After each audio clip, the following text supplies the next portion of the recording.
Krishna, Hare Krishna, Krishna Krishna, Hare Hare, Hare Rama, Hare Rama, Rama Rama, Hare Hare.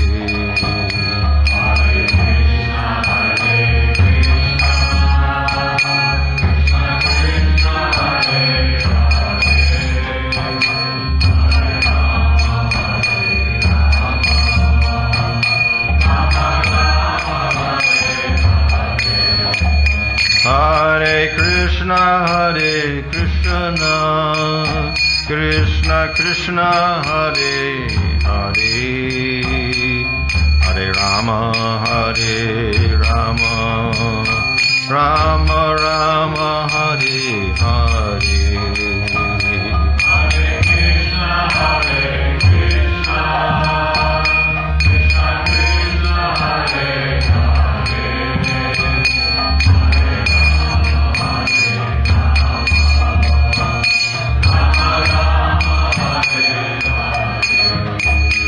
Hare Krishna, Hare Krishna, Krishna Krishna, Hare Hare, Hare Rama, Hare Rama, Rama Rama, Hare Hare. Hare Krishna, Hare Krishna, Krishna Krishna, Hare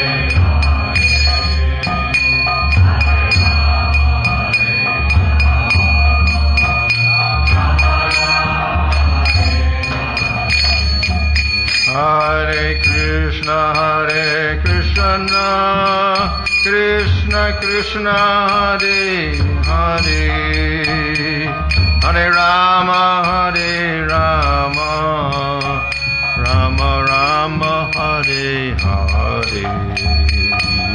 Hare Krishna, Hare Krishna, Krishna Krishna, Hare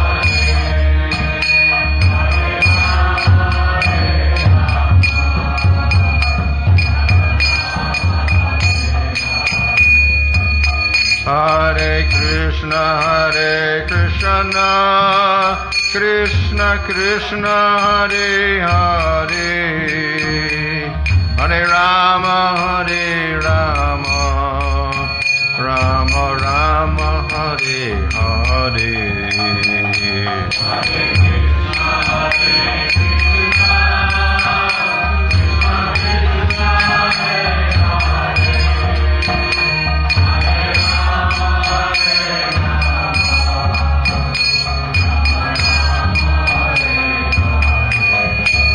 Hare Krishna, Hare Krishna, Krishna Krishna, Hare Hare Krishna, Hare Krishna, Krishna Krishna, Hare Hare, Hare Rama, Hare Rama, Rama Rama, Hare Hare.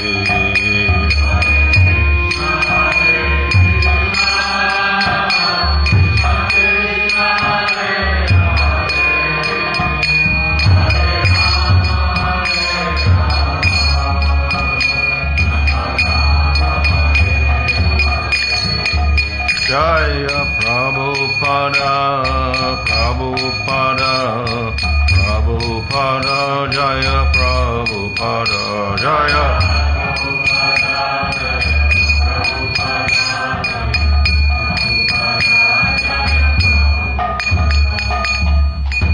Jaya Vishwamana Bhagavan Svavarajikacharya, also the Sisivadesi, Bhaktivedanta Swami Srila Prabhupada ki Jai, Namacharya Das Thakur ki Jai, Prem Sugaho Sri Krishna Chaitanya, Prabhu Nityananda, Sri Advaita Gadadhar, Shivasati Gaur Bhaktivinoda ki Jai, Shri Shri Radha Krishna Gopa Gopida, Shama Kunda Radha Kunda, Giri Govardhana ki Jai, Shri Vrindavan Dham ki Jai, Navadvip Dham ki Jai, Ganga Jamuna Tulasi Bhakti Devi ki Jai, Ananta Koti Vaishnava Vrinda ki Jai, Samaletta Bhakti Vrinda ki Jai, Go Premanandi, all glories to the assembled devotees, all glories to the assembled devotees, all glories to the assembled devotees, all glories to Sri Guru and Sri Gauranga, all glories to Srila Prabhupada.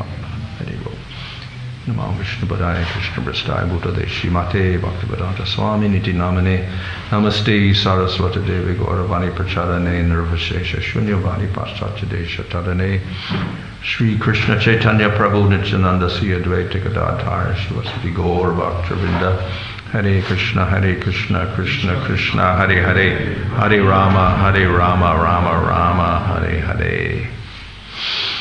In the Nectar of Devotion, Rupa Goswami mentions all the different ways in which you can engage our senses. So he gives 64 items of engagement. So that means how to engage our hands and our feet and our eyes and our ears and our voice and our sense of taste and a sense of touch and our mind. So among those activities he mentions are observing vratas such as Ekadasi and Janmastami and other festivals, Damodar Vrata, etc. And in relation to that, Bhaktivinoda Thakur says that this is how we engage time in the service of the Supreme Lord. So we get all sorts of things we can do, but time is very difficult to deal with because it's material. But nevertheless, we can observe time through different vratas that we do, such as Ekadasi or Janmastami. So this is an engagement of devotional service. Nevertheless, we do know that time as we know it does not exist in the spiritual world. There's no destructive nature of time. The time we analyze here is material time, and it's got past, present, future.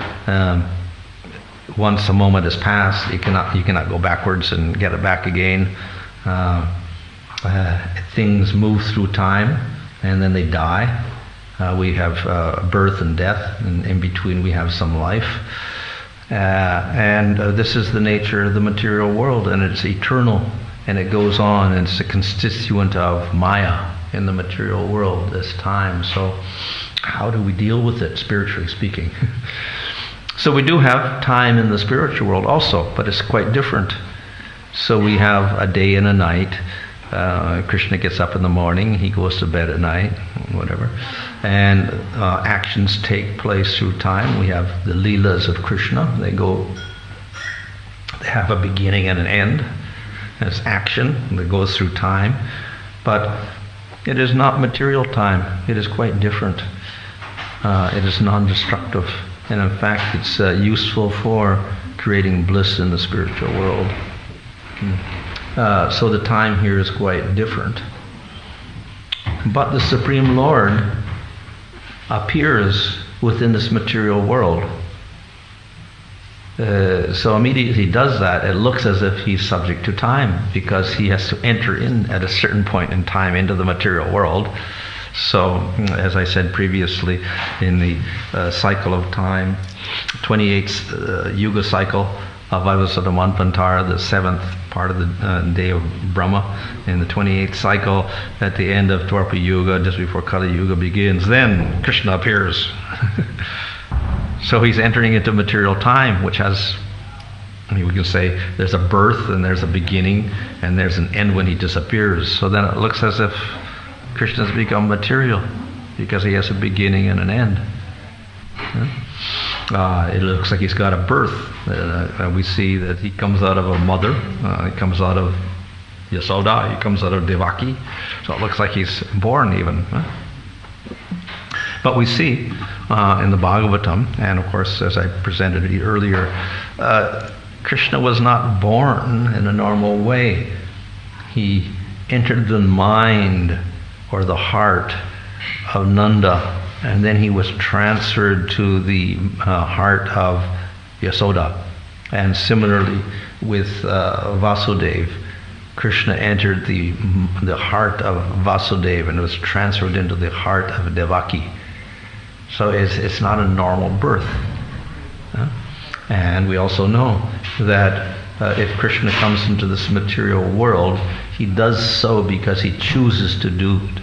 He's not subject to karma, and he's forced to take a body in this material world. We also know that there is no distinction between the body and the soul of Krishna. In the material world, we have a little jiva stuck inside a material body that decays. Supreme Lord, there's no differentiation. His body is his soul. And that body or soul is not subject to material karma at all. We also know that we define the jiva as a small particle, anu. Very, very small particle. Of course, the Upanishads tell us it's like 1/10,000th of a tip of a hair, like that. But technically, we cannot measure it at all because it's a spiritual particle. And anything spiritual goes beyond material measurement. Just as the jiva is eternal, so he's also beyond time, and then he's also beyond material measurement. You cannot measure the jiva. But in comparison to the Lord, he's called anu, very small. The Lord, on the other hand, is called vibhu, all-pervading. No limit to his size. He's infinite in size. So that's the Supreme Lord. So he appears in the material world and we can see him, and we call it medium-sized. He's something we can grasp with our mind. He's a certain size, but actually he's vibhu. He's infinite in size. He's beyond material calculation, beyond material dimensions. Yet if he comes into the material world, then he looks like he's subject to material size, looks like he's subject to material time, etc. So this is the mysterious nature of the Supreme Lord. By his great mercy, when he chooses, he comes into this material world, and then he chooses at a certain time he comes in, and he performs activities which have a beginning and end, and then he himself disappears at a certain point. So it looks as if he's become material, but he hasn't. So this is some arrangement of the Supreme Lord out of his great mercy. He looks like he subjects himself to this material world so we can perceive him. At the same time, he is beyond the control of material energy and time and space, etc. So that we have to understand, so we can try to appreciate the appearance of the Lord and his various activities when he performs those activities in this world. But at the same time, we should understand they're a little bit different, because the way we perceive them now is with our prejudiced mind, with material space and time, which is incorrect. So it's a little bit different than what we think it is. So, but nevertheless, we can get some benefit from at least attempting to understand the form, the qualities, and the activities of the Supreme Lord, and therefore they're described in the scriptures. So therefore Krishna appears at a certain point in time, and not only that, it looks like he grows. So we see that he comes out of the womb of Yasoda, and he's a small child, and Mother Yasoda feeds him milk, and he grows a little bit, and he grows a little more, gets a little bigger, and eventually he starts crawling around a little bit, and then he begins to say a few words, and he takes solid foods, and he gets a little bigger, and then he can walk, and then he can play, and eventually he gets bigger and bigger. Then he gets a few friends, and the cowherd boys, then finally he goes out into the fields. Then he's getting bigger and bigger and bigger. How can the Lord change?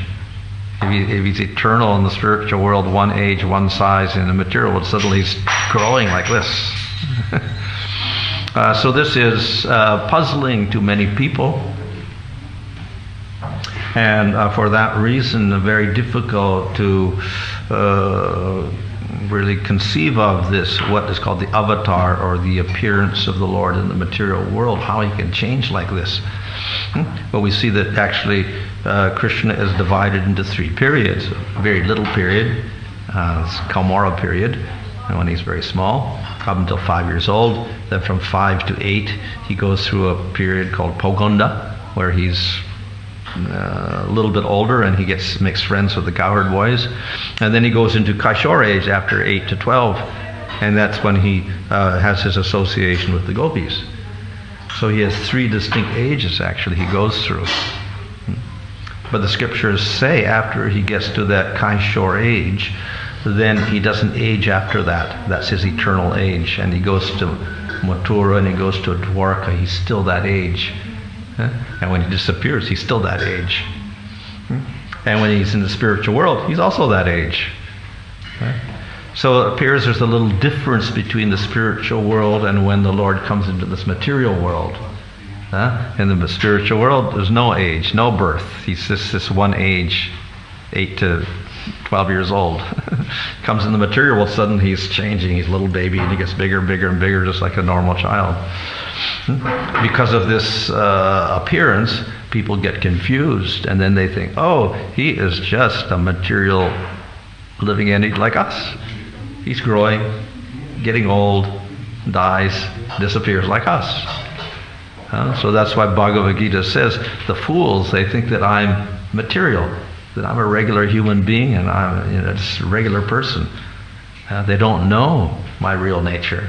And of course, Krishna says, if you know my real nature, my real birth, my real nature of my birth and my activities, then you're eternal. You're beyond this material world. So we do have to understand that though Krishna appears to be a material person, actually more than any other of the avatars, he's not. He appears more human than any other form. So he's that's one of his famous qualities. He looks so human that everybody confuses him for a normal human being. Even Brahma thinks he's a normal human being and tries to fool him and test him. What to speak of other people. So Krishna, of all the different forms, appears the most human-like.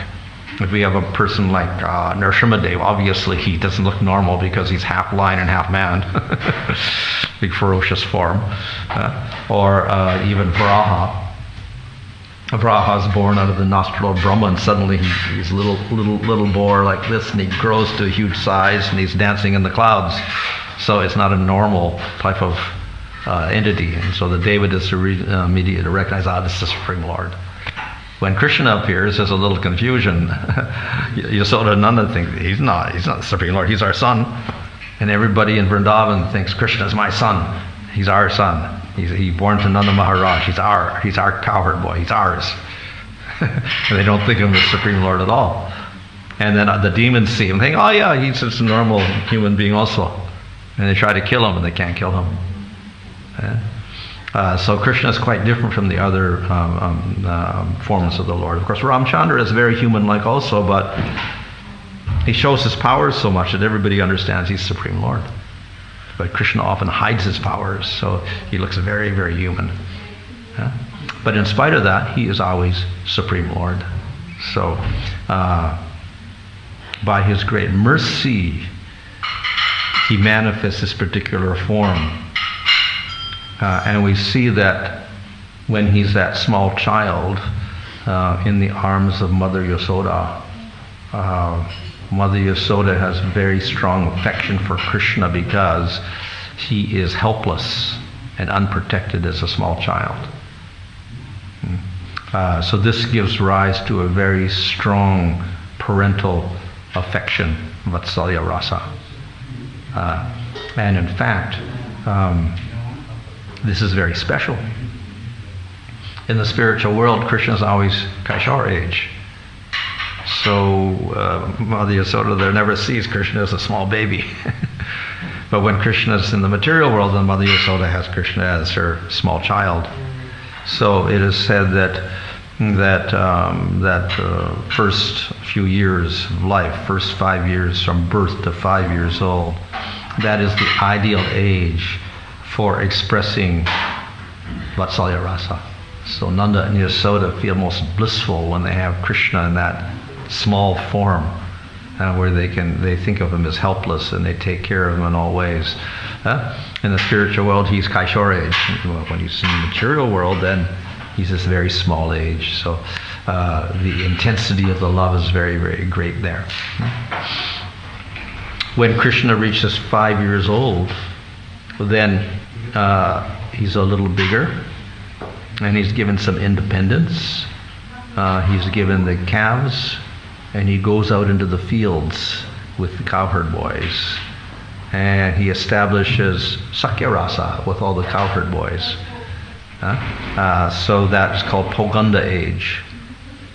And that age, Poganda age is very, very suitable for Sakyarasa, where Krishna is 5 to 8 years old. And it's the ideal age for Sakyarasa. So we find in the Bhagavatam there, that age is described in relation to all of his cowherding activities and how he plays in the fields with the cowherd boys. That's an ideal age. Then when he goes from the 8 to 12 years old, that's Kaishore age, and that becomes ideal for Madhurya Rasa. So that's when he begins the Rasa Lila with the gopis. So we have Krishna with 3 different ages, in spite of the fact that the Lord never ages. He ends up in 3 different ages for these 3 different rasas, all of which are very, very intimate. And in this way, he gives great pleasure to those particular devotees because of his particular age. So therefore, Krishna uses time so that he can establish great loving relationships with his devotees in different rasas. So that's one advantage that Krishna has when he comes into the material world. He can play around with time a little bit and alter his form. At the same time, we should not think that therefore these forms are temporary. So as I mentioned already, Krishna is always appearing within different universes. So as soon as he's done a pastime here, the same pastime is repeated in another universe, and then another universe, another universe. So actually each pastime, the birth pastime, is eternal. It's going on forever in the material world. And similarly, all the other pastimes are going on eternally. So therefore his Kaumara age, when he's 1 to 5, that's eternal in one sense. And when he's Poganda age, 5 to 8, that's also eternal. And when he's 8 to 12, that's also eternal. So all of these things are eternal. They're quite unlike the nature of the material world. At the same time, it's something, there's some pattern which looks very similar. And Krishna utilizes that to give joy to his devotees. Pastimes themselves take place over time. We do any action, it takes place over time. An action has a beginning and end, and we can time how long it takes from the beginning to the end of the activity. Then we have more complex activities. These are the pastimes of Krishna. Krishna goes out into the fields every day, plays with the cowherd boys, come back in the evening. So there's a time span there also, and there's activities taking place over time. Technically, Supreme Lord is beyond time, but that would make him beyond activity also. He would have no leelas if there was no time. So spiritually, in spiritual world, we do have a time of sorts, and we do have pastimes taking place there. And it's only through that sense of spiritual time and action taking place through that we get pastimes, and through pastimes we get relationships or rasas, and through that there is bliss. So in the spiritual world there must be some sort of time, spiritual time, so that it can be rasa and bliss. So that is replicated in the material world. But when we see it, it may look like it's material time, because this is what we're experiencing. So Krishna's pastimes may look also like they're material time, but actually they're not. They're part of that spiritual time and are transposed into this material world. So how can this take place? It takes place because the place where Krishna appears in the material world also isn't the material world. It's also the spiritual world. So Vrindavan is not part of the material world. It's actually spiritual world. So when Krishna appears, he appears within his spiritual abode, Vrindavan, and all the activities are taking place. It looks like they're taking place through time. So it's all spiritual activity in spiritual time. So even if there is a birth of Krishna and he's growing up, it's all in spiritual time. It's not in material time. From our point of view, it may look material, but actually are spiritual. So for Krishna's immediate associates, the Nityasiddha devotees, all of these activities that Krishna displays in the material world are an act of mercy by which he gives joy to those devotees. Of course, in Bhagavad Gita, Krishna says, I come into this material world to destroy the demons and protect the devotees and restore Dharma. But then if you read the purport, Prabhupada says, actually the reason that Krishna comes is to give joy to his devotees. So which devotees? So we have Nanda and Yasoda to give joy to them. He appears as a small child. He gets born and he grows up.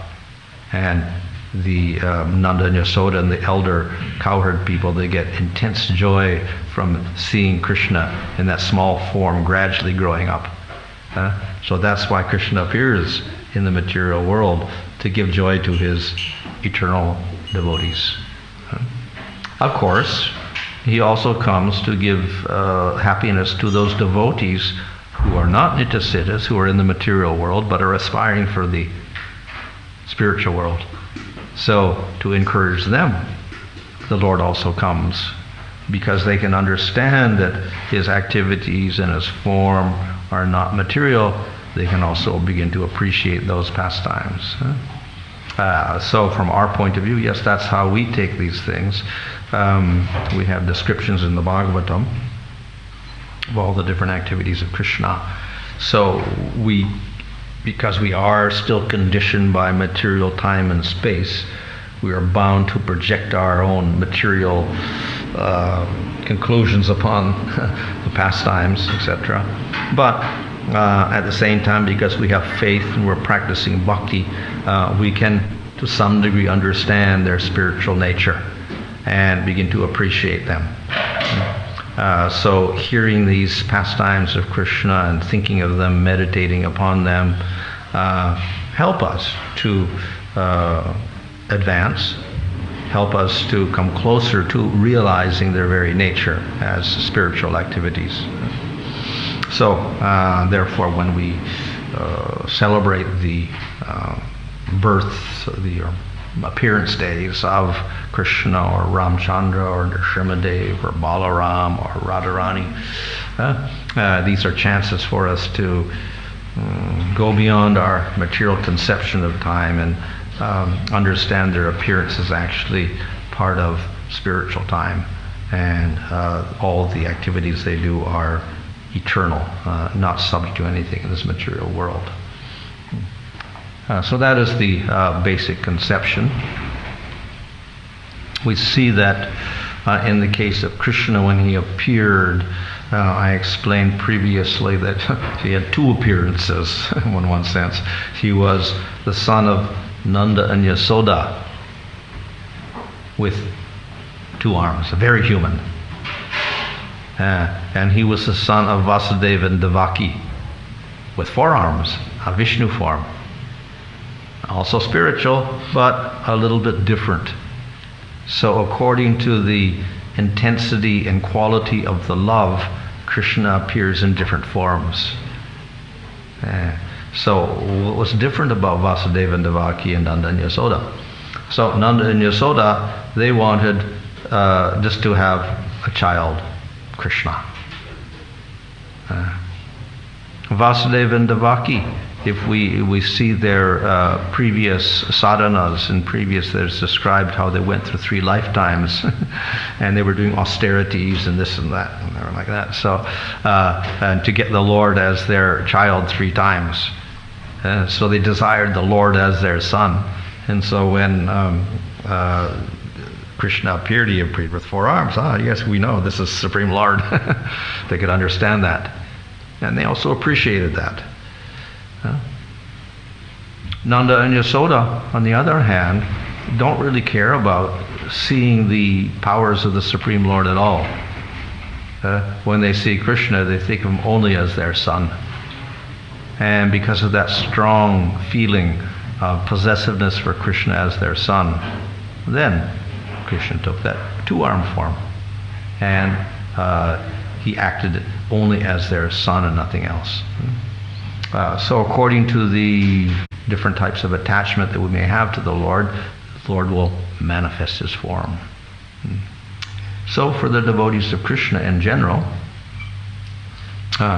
we worship this form rather than other forms.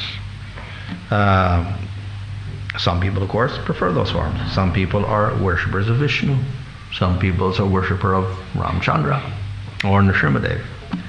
However, the Bhagavatam recommends that the supreme form is the most satisfying form, the most joyful form is Krishna, and particularly Krishna in Vrindavan. So we put more emphasis upon people worshiping this form. Some may not, they may worship other forms. That's their free will. But the advice given by our acharyas is this is the most blissful form. If we want the most happiness, then we should choose this form. And of course, if we give you a choice, do you want 100% happiness or 80% happiness or 50% happiness? You would like 100% happiness. So if you get Krishna, then you get the 100% happiness. So that's the mood that Krishna is presented by our acharyas, that Krishna gives the highest, greatest bliss, and therefore this is why we worship that form of Krishna. What makes it so blissful is he is Madhurya, sweet, which means very intimate. So he has a very sweet form, which on seeing that beautiful form, and then immediately your heart melts for Krishna, either as a friend, as a lover, or as having Krishna as your son. That beauty is so intense that your heart melts for that intimate relationship. That's his Madhurya Rupa. Krishna also has Madhurya Lila, very sweet pastimes. So because of his nature of sweetness, the relationships with the devotees gives rise to the most remarkable intimate pastimes possible. So we see when Chaitanya Mahaprabhu was in South India, he was stayed at the house of Venkat Bhatta, and they were worshippers of Vishnu.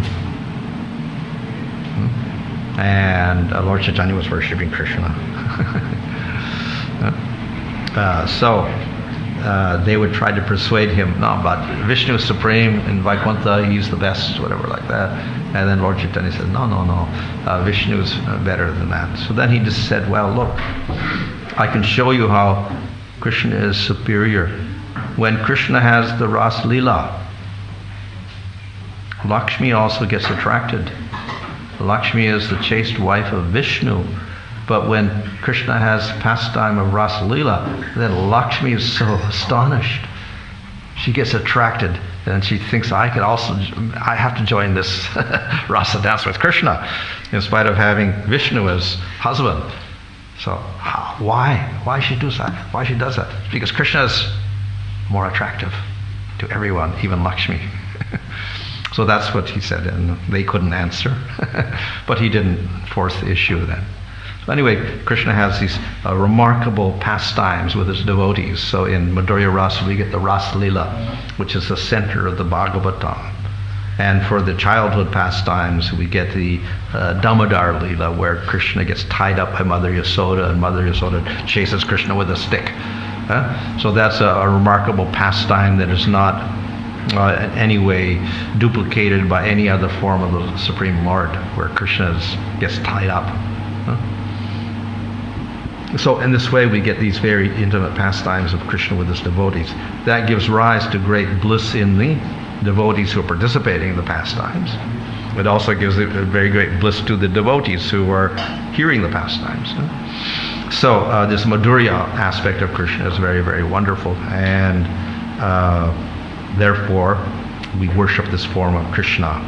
And he appeared now in Janmastami Day. He appeared with this small baby form. So we should remember this and think of the sweetness that Krishna evokes by appearing in this way. Hare Krishna.